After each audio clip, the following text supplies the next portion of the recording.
하나님 말씀 봅니다. 시편 9편 1절에서 10절까지 한 절씩 교독해서 봉독하도록 하겠습니다. 제가 먼저 1절 봉독합니다. 내가 전심으로 여호와께 감사하오며 주의 모든 기이한 일들을 전하리이다. 내가 주를 기뻐하고 즐거워하며 시원하신 주의 이름을 찬송하리니 내 원수들이 물러갈 때에 주 앞에서 넘어져 망함이니이다. 주께서 나의 의와 송사를 변호하셨으며 보좌에 앉으사 의롭게 심판하셨나이다. 이방 나라들을 책망하시고 악인을 멸하시며 그들의 이름을 영원히 지우셨나이다. 원수가 끊어져 영원히 멸망하였사오니 주께서 무너뜨린 성읍들을 기억할 수 없나이다. 여호와께서 영원히 앉으시며 심판을 위하여 보좌를 준비하셨도다. 공의로 세계를 심판하시며 정직으로 만민에게 판결을 내리시리로다. 여호와는 악죄를 당하는 자의 요새이시요 환난 때의 요새이시로다. 여호와여 주의 이름을 아는 자는 주를 의지하오리니 이는 주를 찾는 자들을 버리지 아니하심이니이다. 아멘. 네, 사람들이 이 세상을 살면서 하나님을 의지하며 사는 것은 가장 복을 받은 사람입니다. 하나님이 사람을 창조하실 때 하나님만을 의지하며 사는 존재로 창조되었습니다. 그래서 우리의 마음속에 하나님을 모시지 않으면 항상 우리의 인생이 공허합니다. 허무합니다. 채워도 채워질 수 없는 내 인생의 허무함을 느낄 수밖에 없습니다. 그러나 모든 인간들은 죄로 말미암아 우리의 영혼이 어두워졌고 죽음에 처한 저와 여러분은 점점 하나님으로부터 멀어지면서 당연히 의지해야 할 하나님을 찾지 아니하고 의지해서는 안 되는 것인 이 세상의 것들, 그저 돈, 명예, 성공, 출세 이러한 것들을 의지하면서 더욱 죄인이 된 것이 인생입니다. 많은 사람들의 인생이 하나님을 의지하지 아니하고 세상의 것들을 의지하며 살아가면서 끊임없이 죄악 속에 빠져서 죄만 짓고 있습니다. 하나님을 의지하지 않고 힘들게 살아가는 그런 저와 여러분을 하나님은 사랑하셔서 하나님을 의지하며 살아가는 존재로 불러주셨음을 우리는 감사해야 합니다. 아멘. 우리가 이 자리에 있는 것 자체가 이미 복을 받았다는 증거이기 때문입니다. 아멘. 오늘 우리는 시편 9편 말씀 앞에 있습니다. 9편은 철저하게 연약한 자 편, 핍박을 받는 자 편에 서서 그들을 변호하고 그리고 부당하게 괴롭히는 사람들을 하나님의 공의의 심판대에 고발하고 있는 말씀이 시편 9편입니다. 그래서 시편 9편 말씀은 감사와 찬양 그리고 간구가 어우러진 고백입니다. 개인적인 구원에 대한 감사로 시작해서 하나님의 공의로운 심판을 찬양하고 결국 모든 민족을 향한 하나님의 다스림, 통치를 선포합니다. 오늘 말씀을 통해 저와 여러분도 하나님을 찬양해야만 될 이유, 그리고 하나님만을 의지해야만 되는 근거, 그리고 하나님께 간구해야 할 이유를 발견하게 되기를 축복합니다. 아멘. 다윗은 조용히 하나님 앞에 혼자 무릎을 꿇고 지금까지 다윗이 수많은 전쟁을 치르면서 그 전쟁에 대해서 생각합니다. 전쟁이 끝나면 백성들은 기뻐하고 있지만 그러나 다윗은 전쟁에 치르는 그 한순간순간마다 생각해 보면서 모든 것이 하나님의 기이한 일이 아닐 수 없다. 즉 말하면 기적이 아닐 수가 없던 것이었습니다. 저와 여러분의 인생도 돌아보면 순간순간마다 어려운 일들을 만났는데 지금까지 하나님의 기적적인 은혜로 베풀어 주셨기 때문에 지금 이 자리에 있지 않습니까? 다윗은 매우 어려운 상황에 처했던 것을 기억하면서 고백합니다. 한번 12절 말씀을 같이 보고 읽고 듣습니다. 같이 봅니다. 피 흘림을 신문하시는 이가 그들을 기억하시며 가난한 자의 부르짖음을 잊지 아니하시는도다. 아멘. 무슨 말씀입니까? 피 흘림을 신문하시는 이가 그들을 기억하시며, 이 말씀은 뭐예요? 피를 흘리면서 죽이려는 원수들에게 쫓기고 있었다는 것을 알 수 있습니다. 다윗이. 그리고 13절을 한번 봅니다. 함께 봅니다. 여호와여 내게 은혜를 베푸소서. 나를 사망의 문에서 일으키시는 주여, 나를 미워하는 자에게서 받는 나의 고통을 보소서. 아멘. 무슨 말씀입니까? 다윗은 자기가 사망의 문에까지 가까이 갔다는 사실을 고백하는 말씀이에요. 한마디로 얘기하면. 그러니까 한마디로 사망의 문이 가까웠을 때 또는 미워하는 자로부터 고통을 당했다는 것을 알 수 있어요. 그런데 다윗은 전혀 놀라운 신앙 고백을 합니다. 다시 오늘 본문 1절을 한번 열어주세요. 같이 봅니다. 내가 전심으로 여호와께 감사하오며 주의 모든 기이한 일들을 전하리이다. 아멘. 우리가 12절, 13절만 봤지만 12절, 13절만 봐도 다윗이 어떤 삶을 살았는지 알 수 있잖아요. 그리고 어떤 형편에 처해 있는지도 알 수 있잖아요. 그런데 그런 형편과 그런 환경 속에서 다윗이 1절을 고백하고 있단 말입니다. 어려울 때 오히려 마음을 다하여 하나님께 감사하고 찬송할 수만 있다면 정말 그런 사람은 능력자인 줄을 믿습니다. 일이 실패하고 어려운 일이 계속되면 우리는 곧잘 우울해지고 그리고 슬퍼하게 되고 낙심하게 되고 절망하게 됩니다. 내 인생에 어려움이 있는데 누가 기뻐하고 이렇게 다윗처럼 찬양하고 감사할 수 있는 자라가 몇 명이나 될 수 있겠습니까? 그런데 일이 잘못되어서 슬퍼한다기보다는 왜 슬퍼하게 됩니까? 내가 혹시 잘못 살아온 인생인가? 내 인생을 돌아보니 내가 잘못 살아온 거 아닌가?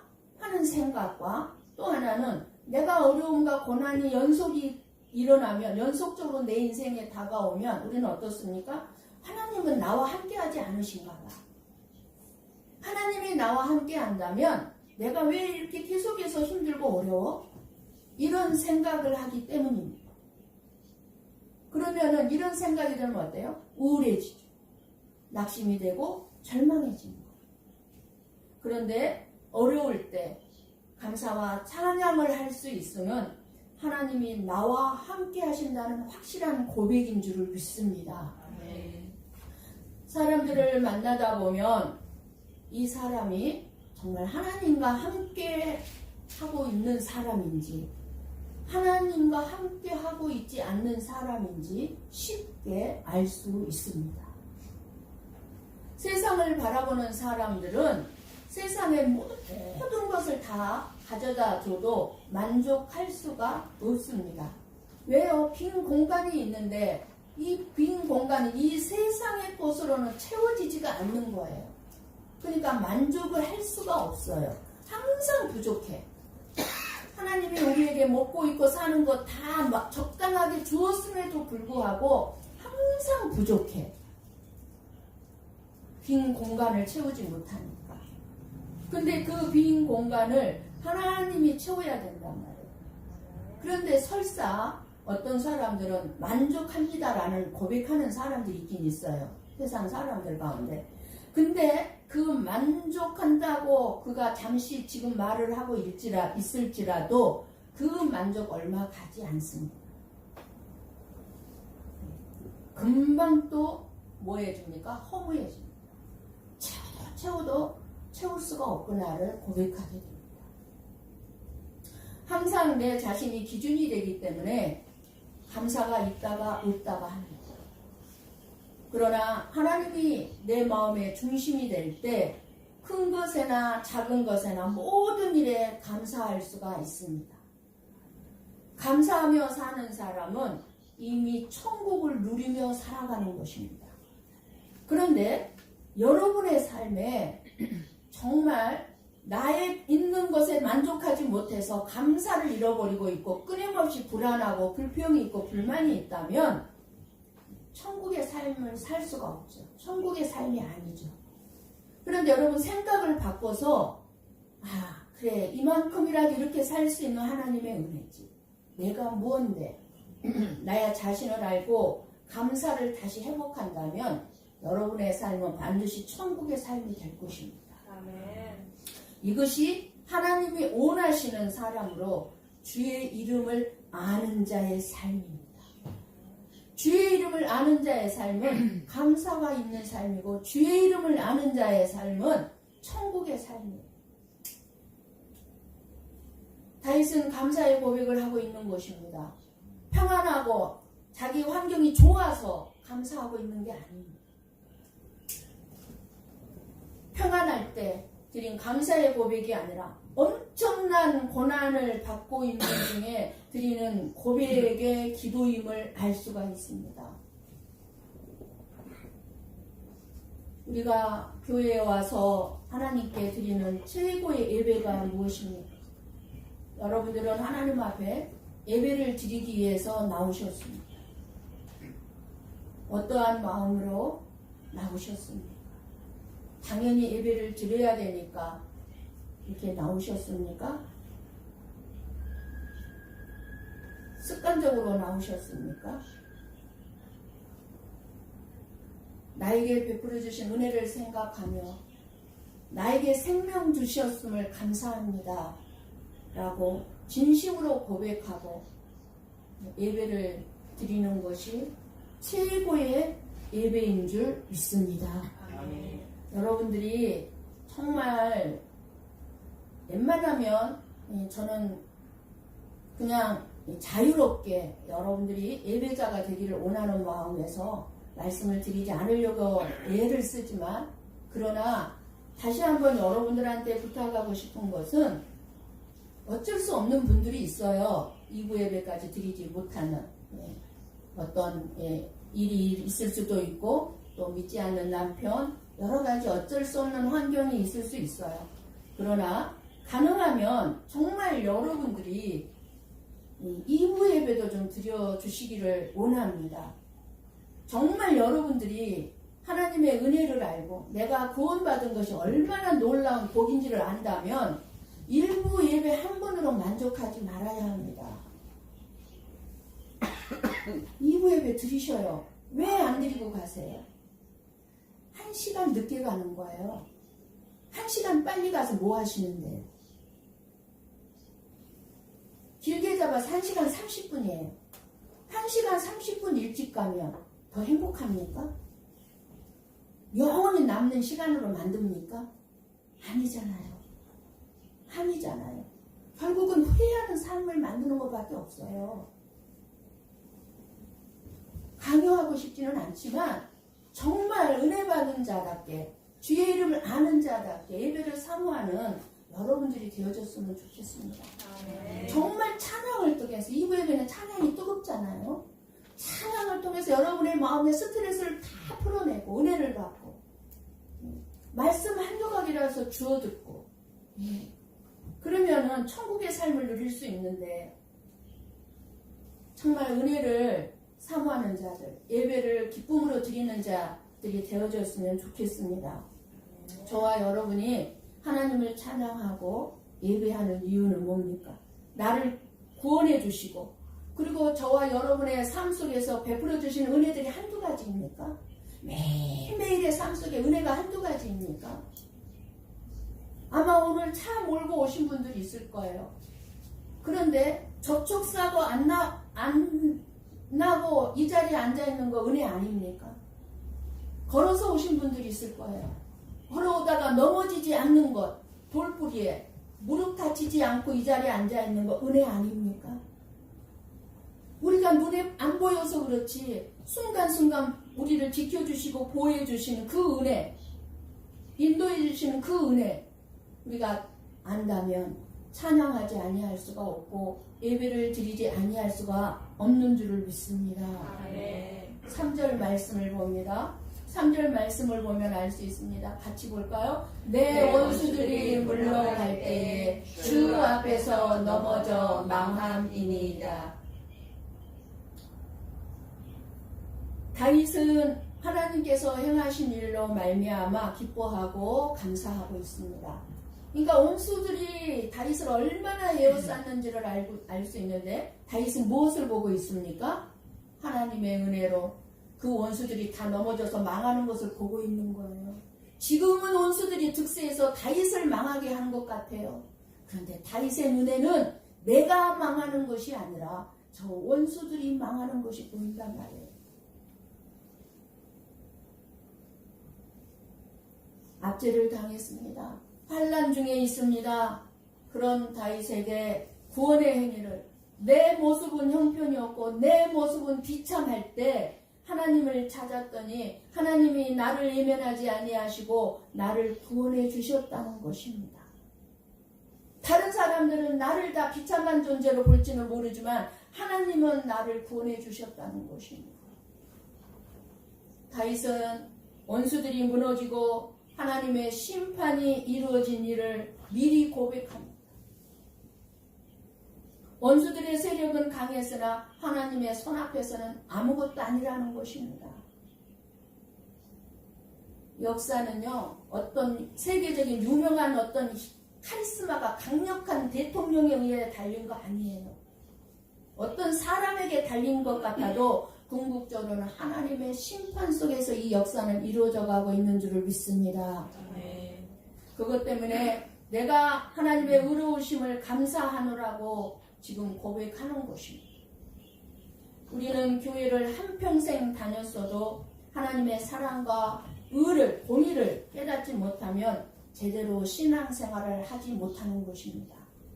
이왕 저와 여러분이 신앙생활을 하는 자들이라면 제대로 신앙생활을 해야 되잖아요. 아멘. 이왕 하는 신앙생활인데 신앙생활 하고 나서 헛된 신앙생활을 통해서 마지막 심판대 앞에서 통곡을 하는 일은 없어야 되잖아요. 내가 왜 그렇게 헛되게 신앙생활을 했을까 후회하는 일은 없어야 되잖아요. 우리의 삶을 돌아보면 우리가 이 자리에 있기까지 수많은 위기와 어려움이 있었지만 하나님이 지켜주셨습니다. 아멘. 과거를 돌아보며 감사할 때 우리는 현재와 미래를 더 담대하게 살아갈 수 있게 될 줄을 믿습니다. 아멘. 여러분 지금 현재 어렵습니까? 그러면 과거를 한번 돌아보세요. 내 삶의 과거를 한번 돌아보면 그렇게 힘들고 어려울 때 하나님이 지켜주셨지. 그러면 앞으로 나에게 다가올 미래에 대해서 내가 담대하게 살아갈 수 있는 거예요.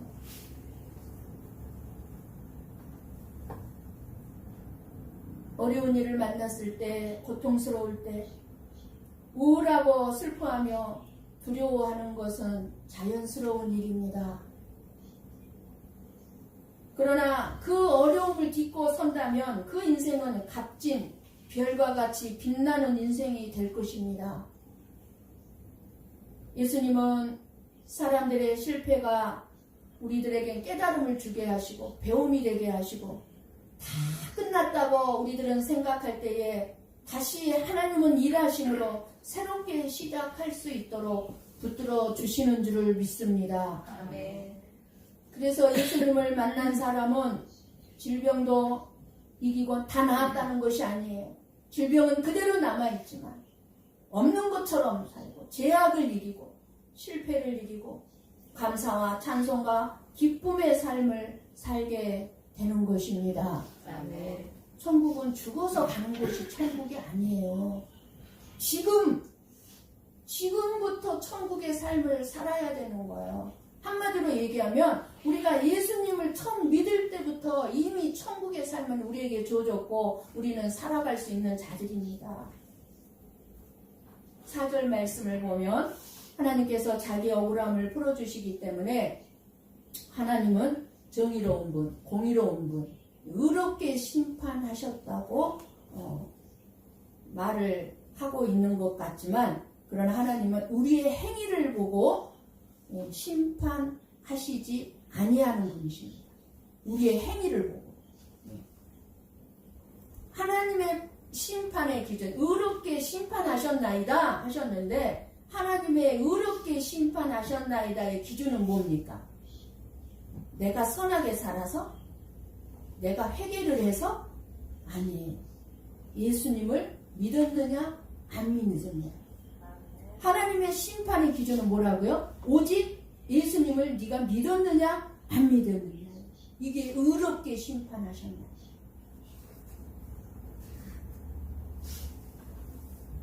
예수님이 오셔서 말씀하시기를 이미 하나님의 심판이 시작되었다고 하셨습니다. 한번 요한복음 3장 18절 말씀을 봅니다.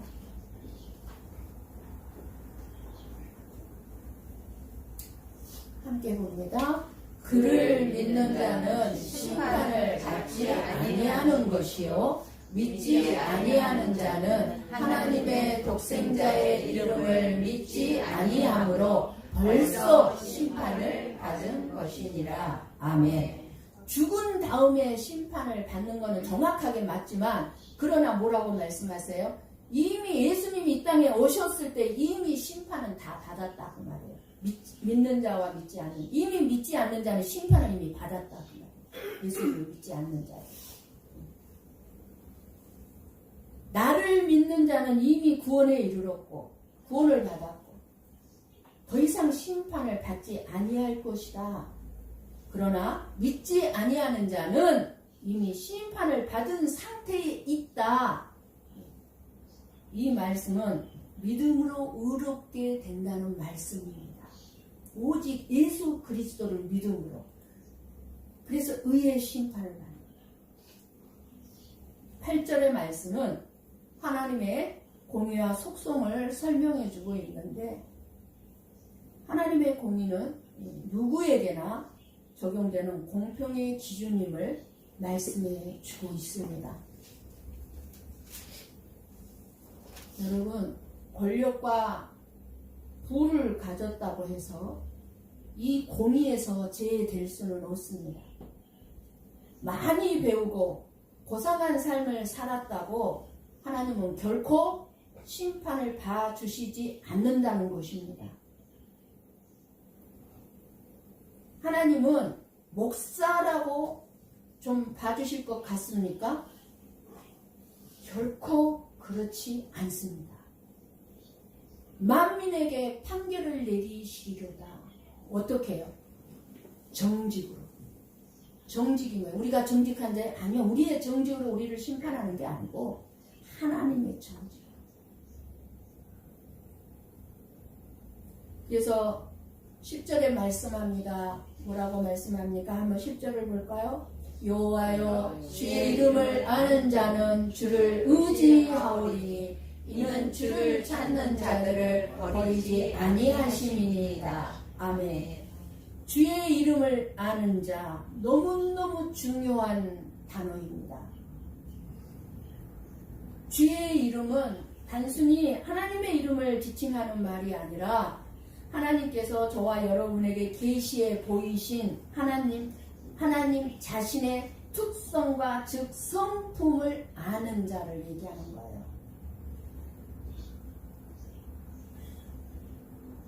알다, 아는 자는 알다는 어떤 피상적인 지식이 아닌 경험을 통해서 체득한 지식을 의미해요. 그러니까 여기서는 하나님과의 인격적인 교제를 가지는 것을 뜻하고 있는 것입니다. 주의 이름을 아는 자는. 여러분, 제가 이경자 권사님을 압니다. 근데 이경자 권사님을 내가 다 알 수 있습니까? 몰라요. 피상적으로만 알아요. 예배 시간에만, 그리고 가끔 신방하고 그럴 때만 만나서 잠깐의 대화를 나누니까 조금만 알아요. 그런데 내가 이경자 권사님을 아는 것과 니사기 집사님이 이경자 권사님을 아는 것과 같을까요? 틀릴까요? 틀리죠. 완전히 틀리죠. 두 분은 한 몸이에요. 한 몸이 되었어요. 그러니까 완전히 체험적으로 때로는 24시간 같이 사시잖아요. 일을 할 때는 빼고. 그러면은 체험적으로 체득한 지식이 있죠. 서로를 아는 지식이. 그것을 말씀하는 거예요. 그러니까 하나님과 내가, 저와 여러분이 하나님과 이런 교제를 통해서 하나님을 알고 하나님을 신뢰하는 큰 믿음을 갖게 되는, 이게 주의 이름을 아는 자. 주의 이름을 아는 자. 이런 자들은 하나님이 결코 버리지 않겠다고 약속하고 있습니다. 아멘. 주의 이름을 아는 자들을 하나님이 버리지 않겠대요. 우리가 믿는 하나님은 어떤 하나님이신지 바로 알고 믿어야 할 것입니다. 요한복음 17장 3절 말씀을 봅니다. 함께 봅니다. 영생은 곧 유일하신 참 하나님과 그가 보내신 자 예수 그리스도를 아는 것이니이다. 아멘. 너무너무 중요한 말씀이잖아요. 영생은 뭐예요? 우리에게 주신 영원한 생명은 누구에게 줬다는 거예요?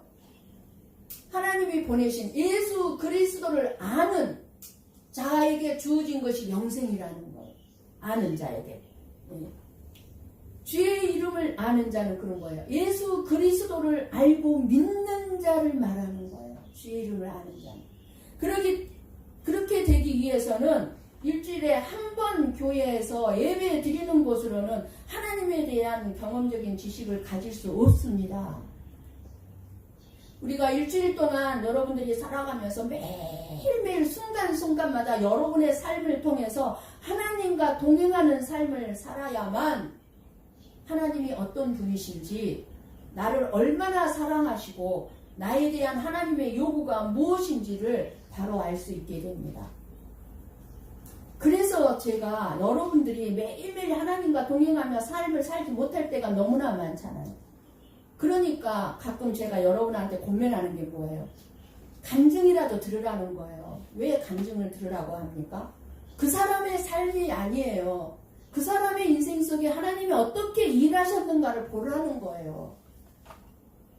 저 사람이 저런 인생을 살았는데 하나님이 저렇게 일하시는구나. 그러면 하나님을 알아가는 자가 되는 거예요. 그래서 도움이 되는 거예요, 간증이. 내 인생에서만 일하는 하나님을 알려고 그러면 평생 사는 다음에 알아도 늦단 말이에요.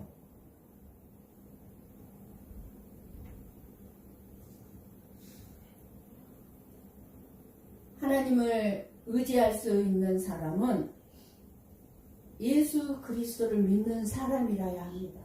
아멘. 예수 그리스도를 믿지 않으면 하나님을 의지할 수 없습니다.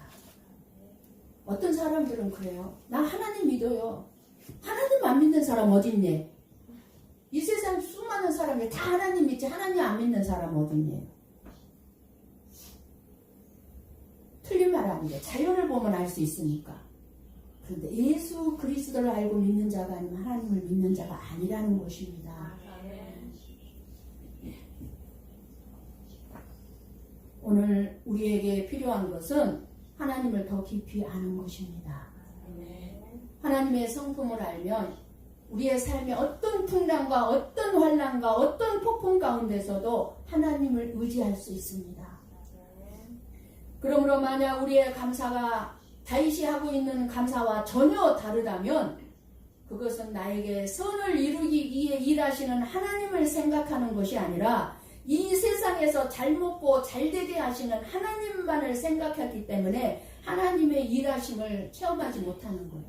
알지를 못하는 거예요. 다윗은 대적으로부터 쫓기면서 원수로부터 고통을 받으며 살았습니다. 그런데도 그런 위협과 고난 상황 속에서도 감사와 기쁨과 찬송이 끊이질 않았습니다. 다윗이 그렇게 할 수 있었던 것은 자신의 상황이나 환경을 바라보는 것이 아니라 주의 이름을 아는 자요 하나님의 일하심을 바라보았기 때문입니다.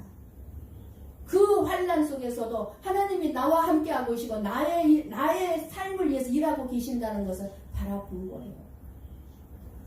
하나님이 어떤 분인가를 알고 내 자신의 모든 일의 배후에 하나님의 일하고 계심을 믿고 하나님은 사랑이시고 긍휼과 자비로 함께 하시는 분임을 진실로 저와 여러분이 안다면, 하나님만을 바라본다면 저와 여러분은 어떤 상황과 어떤 일 속에서도 불안해하거나 염려할 이유가 사라집니다. 없어요.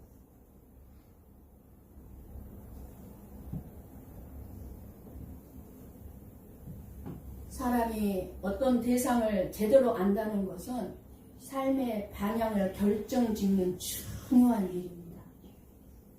의사에게 내 몸을 맡길 수 있는 것은 의사가 내 병을 아는 사람임을 믿기 때문에 내 몸을 완전히 맡겨요. 마음대로 한번 지금 잘해보시오. 맡긴다고. 여기 만지면 안 돼요. 이러지 못해요. 다 맡긴다고. 마찬가지로 하나님을 안다는 것은 단순한 지식이 아니라 내 삶의 근본을 바꾸는 방향입니다. 주의 이름을 아는 자는 주를 의지하오리니, 주의 하나님의 이름을 아는 자가 어떻게 살아야 하는지를 분명하게 말씀해 주고 있습니다. 하나님을 아는 사람은 하나님의 전능하심, 인자하심, 신실하심, 긍휼과 자비가 풍성하심을 알기에 어떤 환난 속에서도 하나님을 의지합니다. 아멘. 어린아이가 어두운 길을 갈 때 낯선 사람의 손 붙잡지 않습니다. 하지만 아버지의 손이라면 두려움 없이 꽉 아버지의 손을 붙잡습니다. 왜냐하면 아버지를 알고 아버지의 사랑을 믿기 때문입니다. 마찬가지로 저와 여러분이 하나님을 아는 자라면 불확실한 이 세상의 삶 속에서 하나님만을 붙들 수밖에 없는 것입니다. 오늘날 많은 성도들이 문제 앞에서 불안해하며 어떤 사람이나 돈이나 세상의 권력에 의지하려 합니다. 그러나 주의 이름을 아는 자는 오직 하나님만을 의지해야 합니다.